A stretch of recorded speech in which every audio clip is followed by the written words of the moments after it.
Pidamos en esta Santa Misa para que la gracia del sacramento del matrimonio permanezca cada día en las familias de nuestra diócesis y fructifique con el amor que está en Dios. Recibimos al celebrante.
Santo. Amén. El Señor esté con ustedes. Hermanos, para celebrar dignamente estos sagrados misterios, reconozcamos nuestros pecados.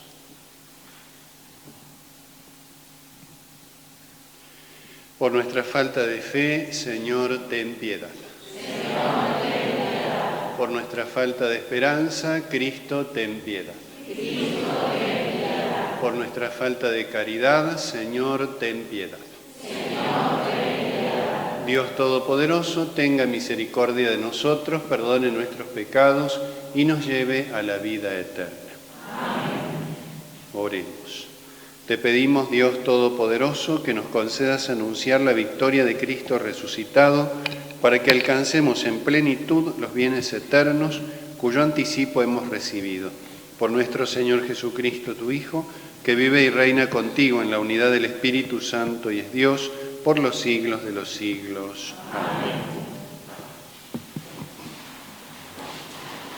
El hogar cristiano es el lugar en que los hijos reciben el primer anuncio de la fe. Pero para nutrir esta fe debemos escuchar al Espíritu Santo, que nos procura una inteligencia de la palabra de Dios, suscitando la fe, haciendo presente y comunicando la obra del Padre realizada por el Hijo amado.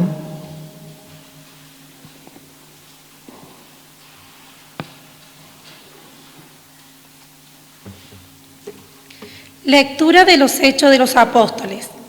La multitud de los creyentes tenían un solo corazón y una sola alma. Nadie consideraba sus bienes como propios, sino que todo era común entre ellos. Los apóstoles daban testimonio con mucho poder de la resurrección del Señor Jesús y gozaban de gran estima. Ninguno padecía necesidad, porque todos los que poseían tierras o casas las vendían y ponían el dinero a disposición de los apóstoles, para que se distribuyera a cada uno según sus necesidades.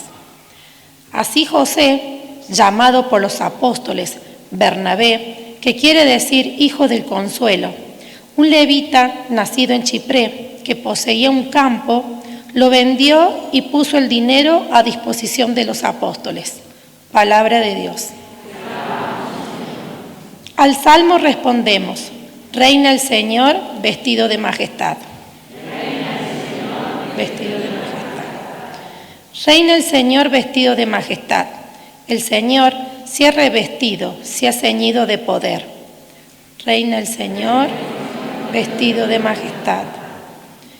El mundo está firmemente establecido, no se moverá jamás. Tu trono está firme desde siempre, tú existes desde la eternidad. Reina el Señor vestido de majestad. Tus testimonios, Señor, son dignos de fe. La santidad es el adorno de tu casa, Señor, a lo largo de los tiempos. Reina el Señor, vestido de majestad.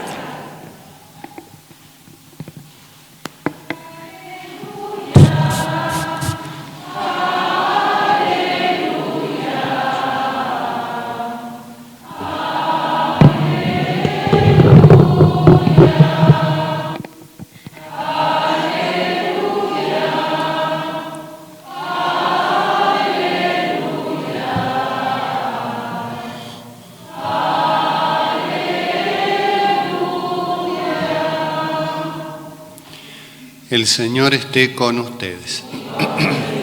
Lectura del Santo Evangelio según San Juan.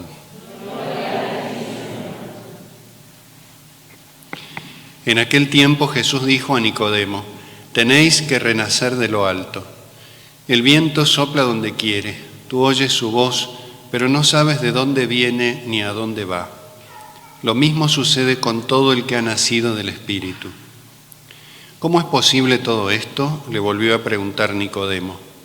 Jesús le respondió: tú, que eres maestro en Israel, ¿no sabes estas cosas?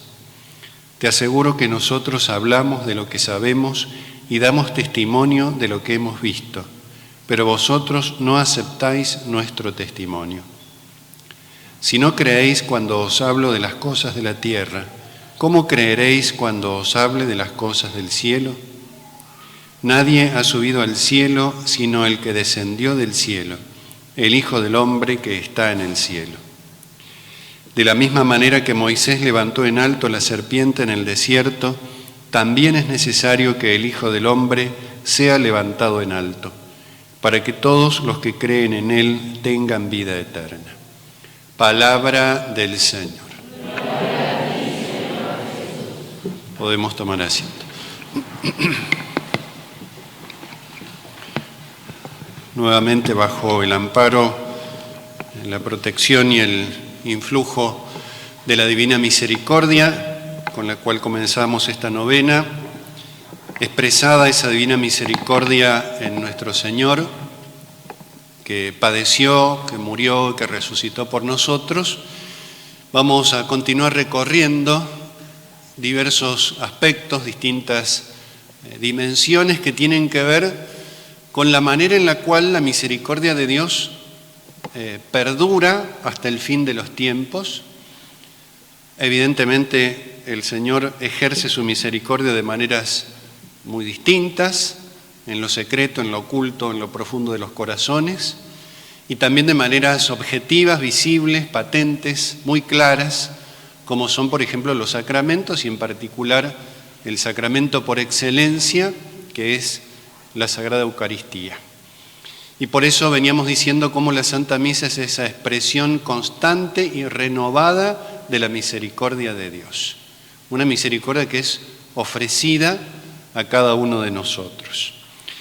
Y una de las características que tiene la Santa Misa, que también tenemos que tener siempre muy en cuenta, es su sacralidad.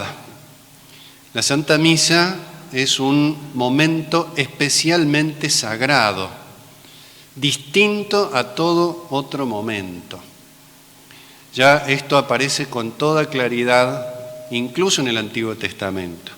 Las advertencias que los profetas hacen para no mezclar, para no confundir lo sagrado y lo profano.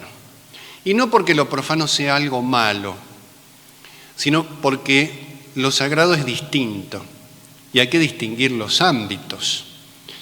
Esto nosotros lo decimos ahora especialmente de la Santa Misa y vamos a reflexionar sobre ello, pero nosotros en nuestra vida cotidiana siempre distinguimos ámbitos, no nos comportamos del mismo modo en todos los lugares donde estamos, no nos comportamos de la misma manera con gente conocida que desconocida, con familiares o ajenos, o cuando asistimos a un espectáculo o cuando asistimos a algún otro acontecimiento, nos vamos adecuando, nos vamos adaptando, porque eso es algo natural, algo normal. No es una falsedad, sino todo lo contrario. Es esa adecuación auténtica a la circunstancia presente. Y eso es algo que tiene que ver con la prudencia y es algo que tiene que ver, en el caso que estamos tratando, con precisamente la fe. Entonces la misa es un ámbito, una circunstancia, un momento, una instancia sagrada, diría sacratísima. Y por eso todo lo que sucede, todo lo que de alguna manera rodea e integra la Santa Misa, tiene esa misma dimensión. Ya en el Antiguo Testamento, por mencionar algunos ejemplos, en el libro del Levítico ya aparecía esta distinción, un libro poco leído del Antiguo Testamento, el Levítico, es un libro difícil, un libro un poco complejo, un poco monótono también, porque tiene en gran medida una cantidad muy detallada de prescripciones que Dios le da a su pueblo sobre diversas circunstancias de la vida, familiar, social, individual, etcétera, pero sobre todo en referencia al culto. Si uno ojea, aunque uno no se entusiasme mucho con ese libro, si uno recorre algunas páginas del libro del Levítico, muchas cosas, por supuesto, materialmente son caducas, no han perdurado, Dios tenía previsto eso, pero una de las cosas que más sorprende es el grado de detalle con el cual Dios va diciéndole a su pueblo cómo debe ejercer el culto. Hasta detalles mínimos, ínfimos, Dios también los dice. Harás esto y no harás lo otro. Porque Dios es el Señor. Porque Dios, por nuestro bien, por el bien de su propio pueblo, determina cómo debe rendirse culto. No es algo que queda librado a la interpretación o a la libre voluntad o a la decisión del momento o al consenso de la época, sino es algo que Dios determinó con total precisión. Y esto tenemos el libro del Levítico, recordemos, está en el Antiguo Testamento, de los primeros libros de la Biblia. Pero no solo eso, yo quería citarles dos pasajes del profeta Ezequiel. También es un profeta complejo y le estoy recomendando cosas un poco difíciles. Un profeta que tiene una intención muy clara en referencia al culto también, al culto verdadero, al culto auténtico, al culto que Dios ama, y siendo perfectamente coherente con las denuncias que otros profetas también hacían con respecto a eso. Porque se puede caer acá en dos extremos, un formalismo absoluto donde uno vive pensando de manera exclusiva en lo que tiene que hacer y se olvida de a quién está rindiendo culto, o a veces se cae en una especie de mala rutina, de mecánica, me siento, me paro, voy, vengo, paso, hago la fila, comulgo, vuelvo, sin mayor conciencia, sin mayor amor. Ese es un extremo que el profeta Isaías, por ejemplo, denunciaba. Este pueblo me honra con los labios, frase célebre, si las hay, del Antiguo Testamento. Este pueblo me honra con los labios, pero su corazón está lejos de mí. O sea, un culto vacío de amor. Voy porque hay que ir, como decíamos ayer, a veces cumplimos porque no queda más remedio, voy porque hay que ir, voy porque es un precepto, voy porque es una obligación, y nada más que por eso. Y uno se mueve o se maneja en el curso de la celebración de una manera puramente material, puramente mecánica, con esa rutina que tanto daño nos hace, sin amor en definitiva. La gran denuncia que hacía el profeta Isaías. Un pueblo que lo honra, pero con los labios, dice Isaías, nosotros diríamos de labios para afuera, pero sin el corazón. Y eso era una de las peores corrupciones del culto en Israel. Y tenía que ver también con la manera en la cual los idólatras ejercían el culto, los paganos, esos pueblos que estaban presentes en Palestina cuando Israel ingresa y que en gran medida continuaron ejerciendo esta suerte de fascinación sobre el pueblo de Dios, apartándolo del culto que Dios le había ordenado. De hecho, uno de los momentos claves en este sentido Es cuando le piden a Samuel, que a su vez le pide a Dios, queremos tener un rey. En ese tiempo no había rey. Queremos tener un rey como los demás pueblos. Queremos ser como los demás pueblos. Queremos ser iguales a los paganos. No queremos distinciones. Fíjense cómo resuena esta antiquísima prescripción. Es necesario distinguir.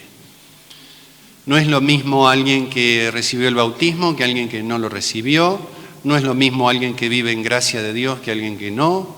Son distinciones, no son discriminaciones mal entendidas como hoy se entiende. Necesitamos distinguir. No somos todos iguales, somos todos distintos. Y sobre todo lo que más importa es lo que Dios ve en nuestro corazón, lo que Dios obra en nuestro corazón. Queremos ser como los demás pueblos. Y entonces se contaminaban de los cultos paganos. Querían rendirle culto a Dios, pero no respetando la manera en la cual Dios quería que se le rindiera culto. El profeta Ezequiel, que les mencionaba recién, dice, al menos en dos partes, algo muy semejante. Prácticamente dice lo mismo, pero en una parte lo dice como una exhortación y en otra parte lo dice como una denuncia. En el capítulo 22 de Ezequiel dice, no han hecho diferencia entre lo santo y lo profano, no han enseñado a distinguir, han escondido sus ojos de mis días de reposo. El profeta Ezequiel hace una gran crítica al sacerdocio, que tenía, entre otras cosas, esta misión también, enseñar a su pueblo a distinguir lo santo de lo profano. Y el sacerdocio no hacía eso, y por eso Ezequiel lo denuncia. Como si estuvieran recibiendo en vez de esa enseñanza, da todo lo mismo. Da todo lo mismo. Da lo mismo ir a misa que no ir. Da lo mismo estar de una manera que de otra. Da lo mismo cumplir externamente o no. La iglesia o la celebración de la misa tiene que ser igual a cualquier otra reunión social. Muchas veces pasa por ser exclusivamente eso. Pero la denuncia de Ezequiel es muy precisa. Va al pueblo de Israel, por supuesto, pero va de una manera mucho más clara a aquellos que tenían la misión de enseñar a distinguir. No han hecho diferencia, no han enseñado a distinguir. Y la frase final, han escondido, una frase que debe ser entendida en el modo de expresarse de aquel tiempo, en aquella cultura. Han escondido sus ojos de mis días de reposo. ¿Qué quiere decir eso? No han mirado. Esconder los ojos es no mirar. Y mirar en la Escritura es establecer un vínculo de alianza, es establecer un vínculo de caridad, un vínculo de amor. Han escondido sus ojos de mis días de reposo significa no prestan atención a los días santos, no respetan los días santos. Los días santos se convirtieron en días profanos. Y esa es la denuncia que hace Ezequiel, capítulo 22. En el capítulo 44 lo pone como una exhortación, también dirigida de manera más inmediata a los sacerdotes, pero también, por supuesto, a su pueblo. Enseñarán a mi pueblo a discernir entre lo santo y lo profano, y harán que ellos sepan distinguir entre lo puro y lo impuro. Fíjense que estamos en el Antiguo Testamento, siglos antes de Cristo, y ya existía ese problema. Que hoy lo vemos, tristemente, si uno quiere verlo, muchas veces sucede esto, a veces de una manera demasiado explícita, a veces menos. Pero esta distinción, esta valoración de la santidad de la misa. Y fíjense que todo lo que tiene que ver con este Santísimo Sacramento es distinto. No es lo mismo un templo, una iglesia, que un salón. No es lo mismo. ¿Pero por qué no es lo mismo? Y porque lo que allí se celebra es santo. En el Antiguo Testamento lo santo era lo que estaba separado para ser consagrado a Dios. La santidad era una separación. Se consagraba algo que significaba que se lo tomaba de lo profano, se lo sacaba de lo profano y se lo situaba en lo sagrado. Lo tenemos también en la Santa Misa, bueno, todavía no vamos a ver eso, pero cuando, por ejemplo, hacemos la presentación de los dones del pan y el vino son, por supuesto, elementos tomados de la naturaleza, elementos que no son necesariamente sagrados. Pero ¿qué pasa? La hostia y el vino que se emplea para la Santa Misa se retira de lo profano y se sitúa en lo sagrado. Por eso, si bien hablamos de pan y vino, no es cualquier pan y cualquier vino. Y esto no por una cuestión de meras dignidades o de delicadezas, sino porque va a ser consagrado, separado de lo profano. Insistamos, no es que lo profano sea malo, que lo que hacemos todos los días sea malo, no. Es un ámbito distinto. Y por eso el templo es distinto. Las vestiduras que se usan en el culto son distintas. El lenguaje es distinto. La manera de expresarse es distinta. Todo lo que embellece la liturgia también es distinto. El canto. No puede ser igual el canto que se emplea en la Santa Misa que el canto que se emplea en una peña folclórica. No porque la peña folclórica sea algo malo, sino porque es distinto. Entonces, el silencio también, no me quería olvidar de eso. Es un silencio consagrado, no es la mera ausencia de sonidos. Cuando en la misa hay momentos de silencio, esos silencios son significativos, no es que no hago nada. A veces se entendió mal la participación en la misa. Parece que participar en la misa es hacer cosas visibles, cosas representativas, cosas que todos perciban. Participar es un modo de consagrar en cada Santa Misa nuestro corazón a lo que se está celebrando. Entonces, nuestro canto es consagrado, nuestro silencio también lo es. Es un silencio sagrado. ¿Y qué es un silencio sagrado? Es un silencio donde se abre el corazón a la palabra de Dios. Por eso notemos que en esta parte de la Santa Misa, que se llama la liturgia de la palabra, recibimos la palabra de Dios en silencio, pero no en un mero silencio físico, sino con apertura de corazón. No es estar callado, es estar escuchando. Y recordemos ya en el Antiguo Testamento aquella oración importantísima, tal vez la más importante de todas, o aquella apertura, digamos, que preside las oraciones de Israel, que es: escucha Israel, el Señor es el único Dios, es el Dios santo. Escucha Israel, que no es simplemente recibe sonidos o recibe palabras, sino que el escuchar es estar dispuesto a vivir de manera conforme con lo que se recibe. Aquella escucha del Antiguo Testamento que preside incluso los mandamientos, está antes que los mandamientos. Escucha Israel, hasta el día de hoy, por lo menos en el Israel más ortodoxo, se continúa con esta oración, tiene total vigencia. Escucha, el pueblo de Dios significa, y cuando nosotros escuchamos, y con mayor razón, es abrir el corazón para que la palabra de Dios llegue hasta lo más profundo y después vivamos de esa palabra. Escuchar es estar dispuesto. También una de las grandes críticas que hacían los profetas para poner en evidencia el pecado y para que los israelitas se dieran cuenta y cambiaron de conducta era esta: es un pueblo que se tapa los oídos. Esas expresiones tan físicas, ¿no? Como recién decíamos, se tapa los ojos, que significa no le importa, se desentiende. También un pueblo que se tapa los oídos, no quiere escuchar, no quiere guardar ese silencio ante la palabra de los profetas. Jesús dice cuando enseña el Padre Nuestro, cuando oren no digan muchas palabras como hacen los paganos. Acá no se trata de una matemática de cantidad de palabras, sino de la actitud del corazón. Dice Jesucristo, ellos creen que porque hablen mucho serán escuchados.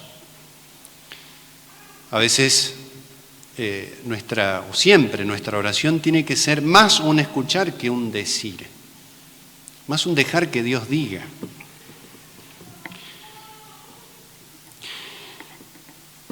Jesús dice, y está un poco en el Evangelio de hoy de San Juan, lo dice un par de veces, 2 o 3 veces creo en el Evangelio de San Juan, cuando sea levantado en alto, atraeré a todos hacia mí.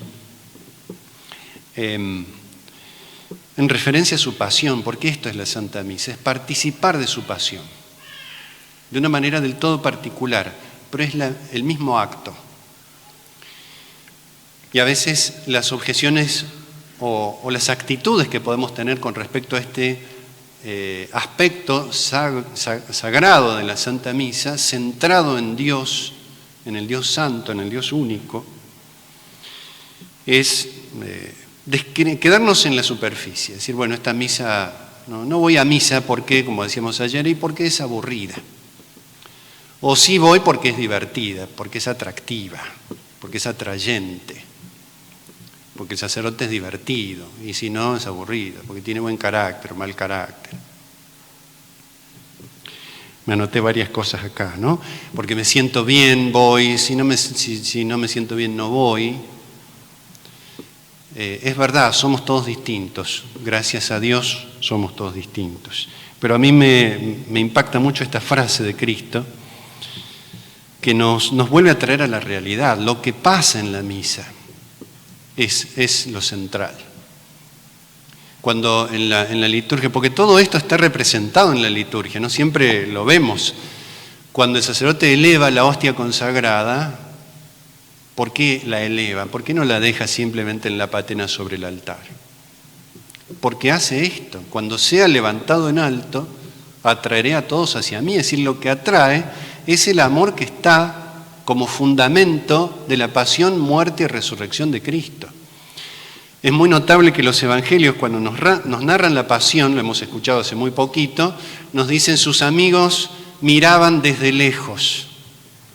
Tiene muchos detalles la pasión de Cristo, no es solo sangre y sufrimientos. Sus amigos miraban desde lejos. Hay como un acento sutil, pero presente, donde marca distancias. Los amigos, es decir, los más cercanos a Cristo, miraban desde lejos. ¿Por qué? Porque todavía no habían entendido esta palabra del Señor. A veces miramos desde lejos también, y no me refiero a una distancia física, me refiero a una distancia espiritual. Asistir a la misa como ir a cualquier otro lugar. Cuando sea levantado en alto, atraeré a todos hacia mí. ¿Quiénes estuvieron cerca de la cruz? En el sentido físico incluso, bueno, María, las santas mujeres, San Juan, que es quien nos transmite esta frase, el buen ladrón crucificado junto a Cristo. Esos eran los cercanos a Cristo en ese momento. Todos los demás estaban lejos, de una manera o de otra. ¿Por qué estaban cerca? Porque descubrieron cuál era el centro de la pasión. Y que no era el sufrimiento mismo, sino que era el amor de Dios expresado en ese sufrimiento. El buen ladrón es el que tal vez, por supuesto, María Santísima y San Juan, pero tal vez de los que estuvieron cerca de la cruz, el más parecido a nosotros puede ser el buen ladrón. Espero que no sea el mal ladrón. O el ladrón arrepentido, ¿no? Porque buen ladrón es un poco rara esa fórmula. Es el más parecido a nosotros. Ojalá sea parecido a nosotros no en ser ladrón, sino en el arrepentimiento. Pero es el que entendió lo que pasaba allí. Por eso también es otra, perdonen la autorreferencialidad, pero es otra de las figuras de la pasión que para mí son de lo más impactante. Porque mientras el mal ladrón le pedía a Jesucristo todo el tiempo que baje de la cruz, que lo salve, que no mueran, que no sufran, el buen ladrón no le pide absolutamente nada, no le pide ningún milagro, ni siquiera le pide ninguna palabra, no le pregunta nada. Lo único que le dice es acuérdate de mí cuando vengas en tu reino. O sea, que lo tenga presente. Lo único que le interesaba a aquel hombre. Lo reconoce como rey. Acuérdate de mí cuando estés en tu reino. Y lo único que le pide es eso, que se acuerde, que lo tenga en su corazón significa esto. Y este es el centro también de nuestra participación en la Santa Misa. Ojalá pudiéramos decirle eso. No digo expresamente, no digo expresarlo vocalmente, pero sí en la actitud del corazón. Acuérdate, cuando nos centramos en lo esencial, todo lo demás, estas objeciones o estos problemitas que a veces podemos tener, se diluyen. Y nuestro gran problema es centrarnos en lo accidental y dejar de lado lo esencial. Ayer les decía que, con esto ya voy terminando, les decía que el demonio a veces nos sugiere: ¿para qué vas a misa? No vayas, no pierdas el tiempo. Ahí va gente que después se porta mal, va gente que va para hacerse ver. Hay miles de estas cosas que todos hemos escuchado. Muchas de ellas falsas, por supuesto, pero el demonio no tiene problema con decirnos cosas falsas. A veces puede decirnos otra cosa, porque es muy sutil y nosotros estamos en una lucha espiritual y tenemos que conocer bien a nuestro enemigo y su estrategia.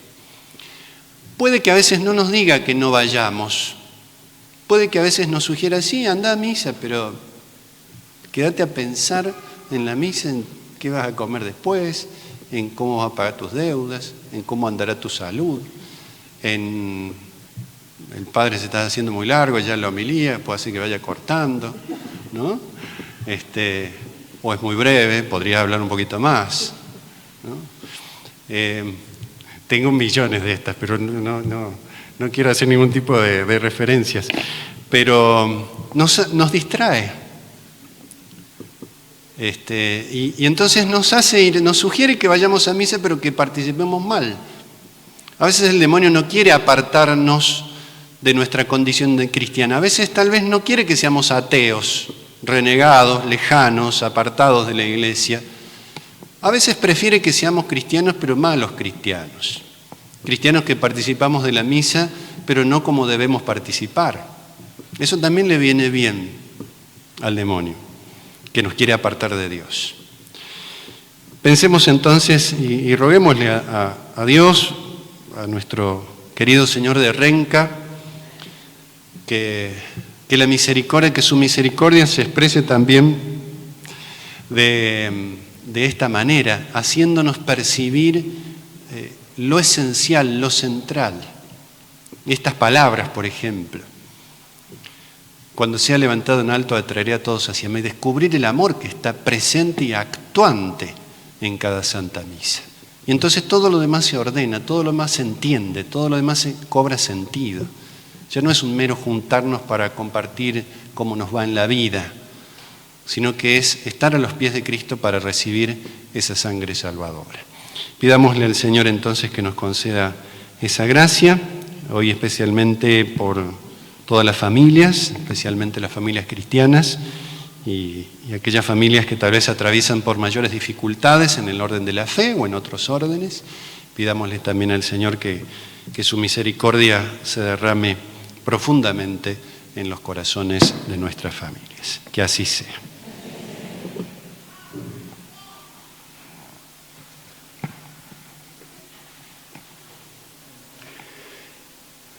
Amados hermanos, elevemos confiadamente a Dios nuestras plegarias. A cada intención respondemos: te lo pedimos, Señor. Por la Iglesia, la familia de los hijos de Dios, para que engendre nuevos hijos para la gloria de Dios. Oremos. Por los gobernantes, para que procuren con tenacidad el bien de la familia. Oremos. Te lo pedimos, Señor. Por todos nosotros, para que como auténticos cristianos y devotos del Divino Señor de Renca, seamos verdaderos defensores de la vida, desde la concepción hasta la muerte natural, de la familia como institución natural y fundante de la sociedad, y seamos ante el mundo auténticos testigos del mensaje de Cristo. Oremos. Por las madres y padres, para que con su ejemplo y su palabra eduquen a sus hijos y a todos los de su casa en la fe y en la piedad. Oremos. Pidamos por la familia de los hijos de Dios, que es la Iglesia, para que, renovados por la fuerza de la resurrección de Cristo y asociados a Él, canten siempre las maravillas que hizo el Señor. Oremos. Por las familias, para que el Espíritu Santo los llene de gracia y haga de su unión un signo vivo del amor de Jesucristo en su Iglesia. Oremos.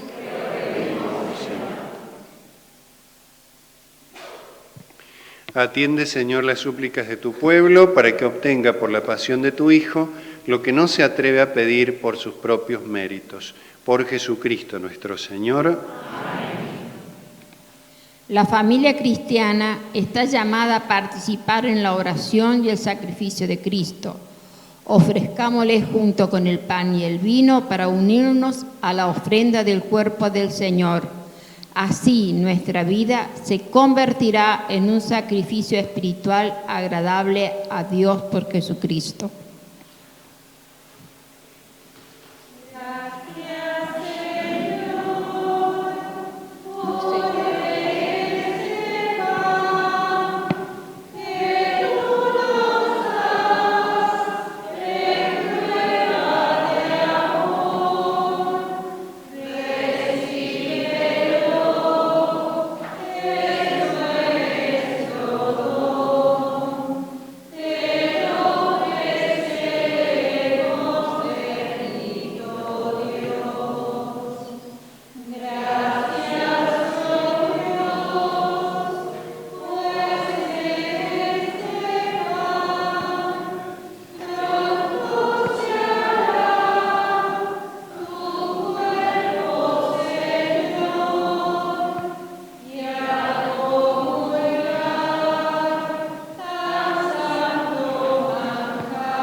Oremos, hermanos, para que este sacrificio mío y de ustedes sea agradable a Dios, Padre Todopoderoso.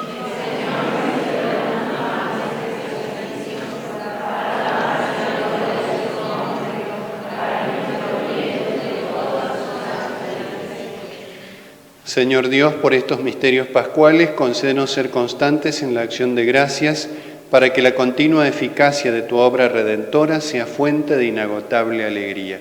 Por Jesucristo nuestro Señor. Amén. El Señor esté con ustedes. Levantemos el corazón. Demos gracias al Señor nuestro Dios. En verdad es justo y necesario, es nuestro deber y salvación, glorificarte siempre, Señor, pero más que nunca en este tiempo en que Cristo nuestra Pascua ha sido inmolado. Él sigue ofreciéndose por nosotros e intercede constantemente en nuestro favor. Inmolado ya no muere más, muerto vive para siempre.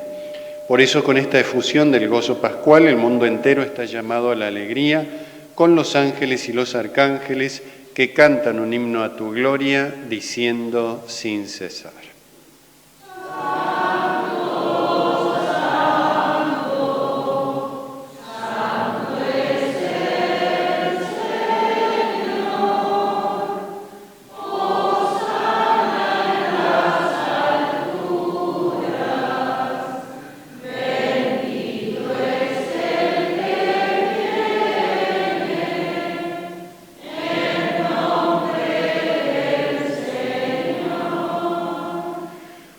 Santo eres en verdad, Señor, fuente de toda santidad.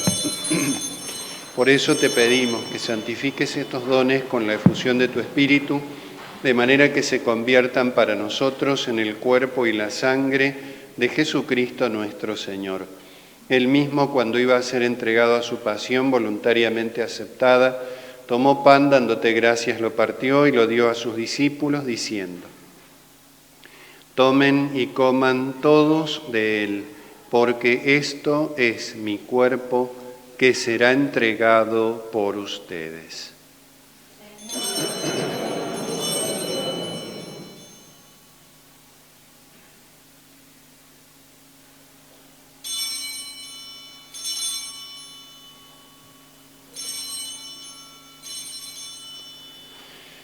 Del mismo modo, acabada la cena, tomó el cáliz y dándote gracias de nuevo, lo pasó a sus discípulos diciendo: tomen y beban todos de él, porque este es el cáliz de mi sangre, sangre de la alianza nueva y eterna, que será derramada por ustedes y por muchos para el perdón de los pecados.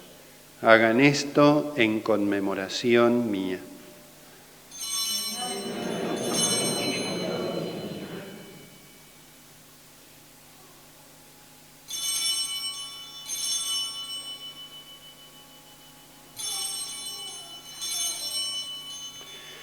Este es el misterio de la fe.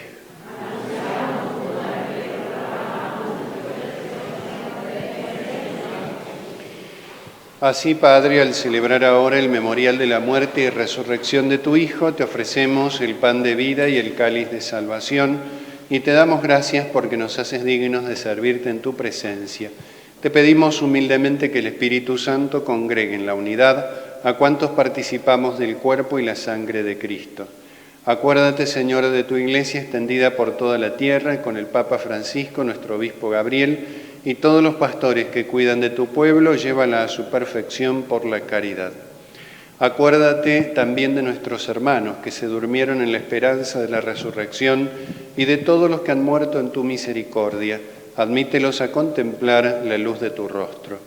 Ten misericordia de todos nosotros y así con María, la Virgen Madre de Dios, San José su esposo, los apóstoles y cuantos vivieron en tu amistad a través de los tiempos, merezcamos por tu Hijo Jesucristo compartir la vida eterna y cantar tus alabanzas.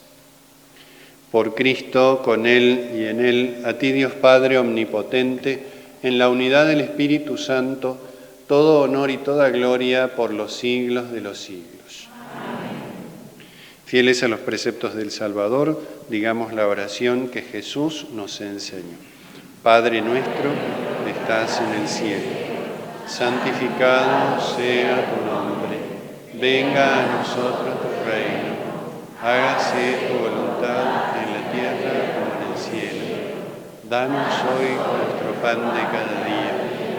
Perdona nuestras ofensas, como también nosotros perdonamos a los que nos ofenden. No nos dejes caer en la tentación y líbranos del mal. Líbranos de todos los males, Señor, y concédenos la paz en nuestros días, para que, ayudados por tu misericordia, vivamos siempre libres de pecado y protegidos de toda perturbación, mientras esperamos la gloriosa venida de nuestro Salvador Jesucristo.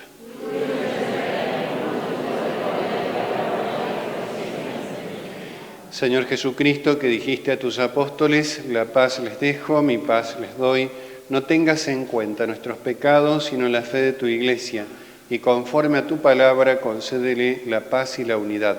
Tú que vives y reinas por los siglos de los siglos, amén. La paz del Señor esté siempre con ustedes.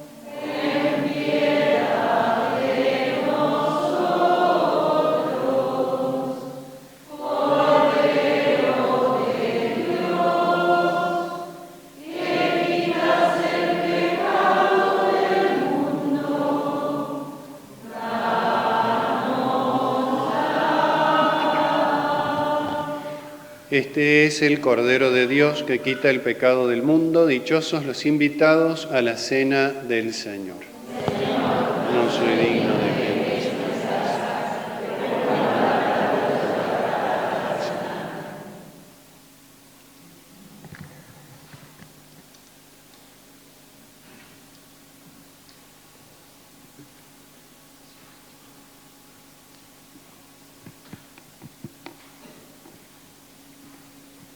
Los que reciben la Eucaristía se unen más estrechamente a Cristo.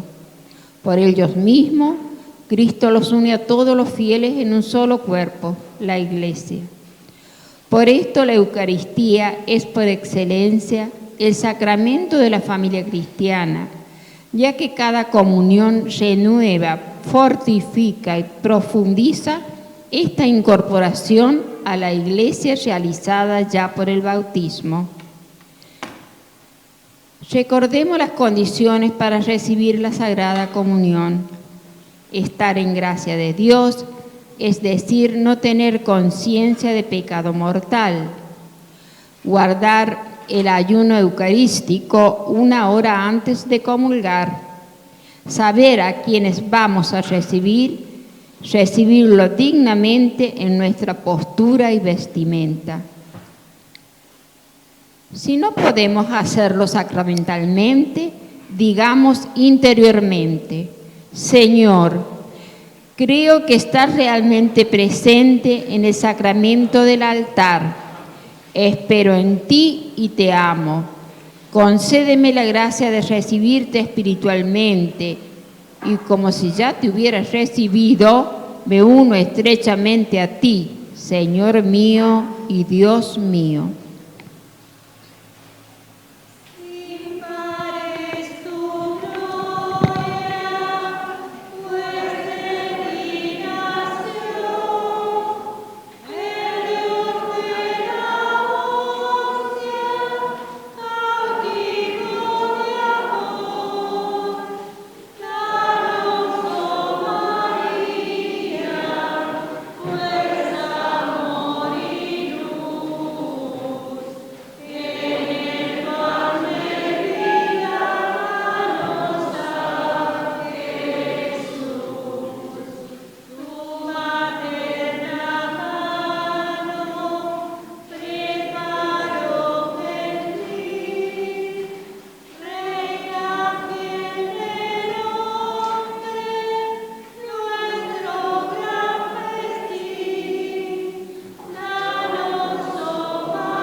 Oremos.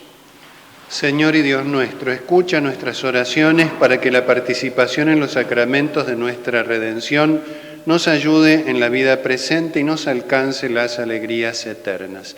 Por Jesucristo nuestro Señor. Amén.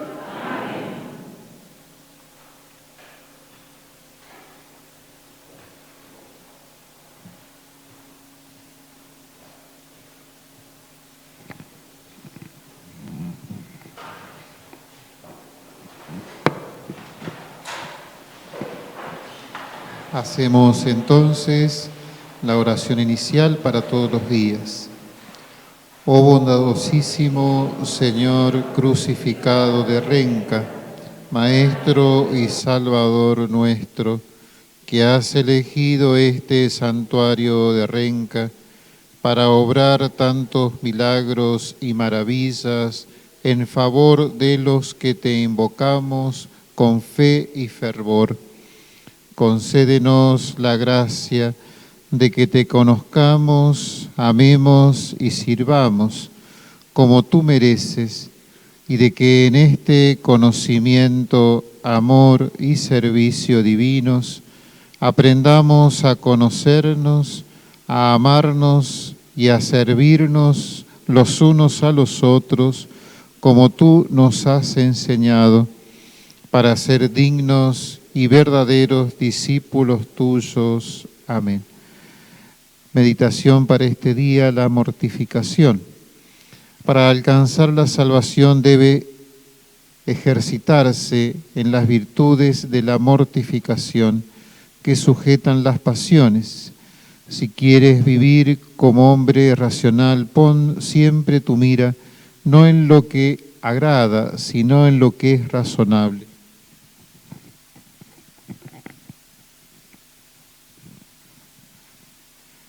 El Cristo que tú has de imitar no es solo el Cristo de Belén, de Nazaret, del Tabor, sino también el Cristo de la cruz. Si te tomas la libertad de verlo todo, de decirlo todo, de oírlo todo, de gustarlo todo, pecarás muy a menudo. La mortificación te ofrece la ventaja de hacerte semejante al Señor crucificado de Renca. Si rehusas tomar parte en sus padecimientos aquí en la tierra, no esperes participar de su gloria en el cielo. Pedimos en este momento al Señor, al Divino Señor de Renca, la gracia que deseamos alcanzar.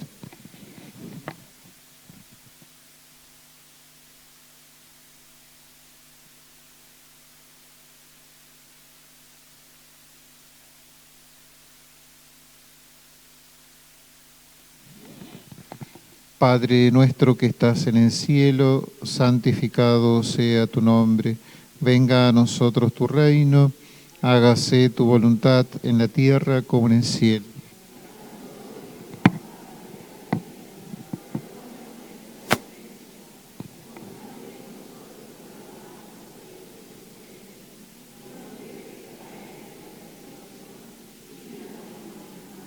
Dios te salve María, llena eres de gracia, el Señor es contigo, bendita tú eres entre todas las mujeres y bendito es el fruto de tu vientre Jesús.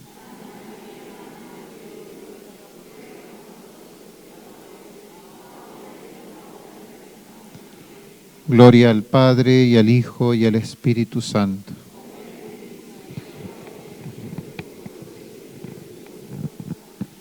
Oración final. Milagroso Señor de Renca, te damos humildemente gracias por haberte aparecido en las señales de tu sacritísima pasión en un espinillo, representación de tu Santa Cruz, para apartarnos de las vanidades del mundo y enseñarnos el camino de la penitencia, sin la cual, como tú mismo has predicado, todos deberíamos perecer. Divino Señor, que después de obrados muchos milagros, para demostrar que eres el enviado del Padre y mover las almas a penitencia, has dicho: los ciegos ven, los cojos andan, los leprosos quedan limpios, los sordos oyen, los muertos resucitan, se anuncia el Evangelio a los pobres.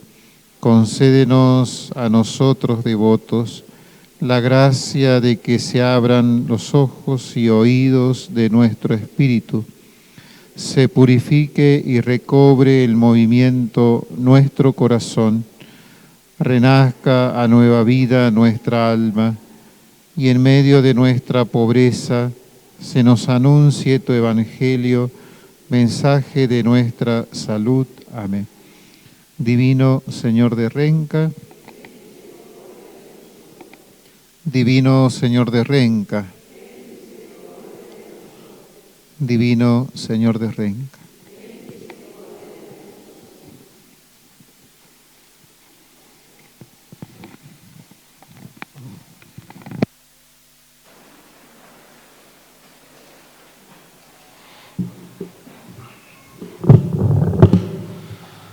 Agradecemos en este día la participación especialmente de las familias de aquí de Renca. El día de mañana pediremos por nuestra patria, por las autoridades de la provincia, por nuestros pueblos y por las autoridades civiles, nacionales, provinciales y municipales. Recordamos también que, si bien hemos corregido el programa, ya que en la versión original no habíamos puesto que, como todos los años, a las 10:30 en la misa central del 3, comenzará justamente con la Santa Misa y después tendremos la procesión. Y el día 2 de mayo, en la noche, después de la Santa Misa, tendremos la procesión de antorchas. El Señor esté con ustedes. La bendición de Dios Todopoderoso, del Padre, del Hijo y del Espíritu Santo, descienda sobre ustedes y permanezca para siempre. Amén. Podemos ir en paz.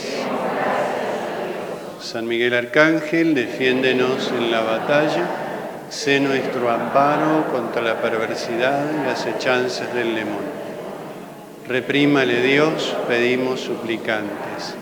Y tú, príncipe de la milicia celestial, arroja al infierno con el divino poder a Satanás y a los demás espíritus malignos que andan dispersos por el mundo para la perdición de las almas. Amén.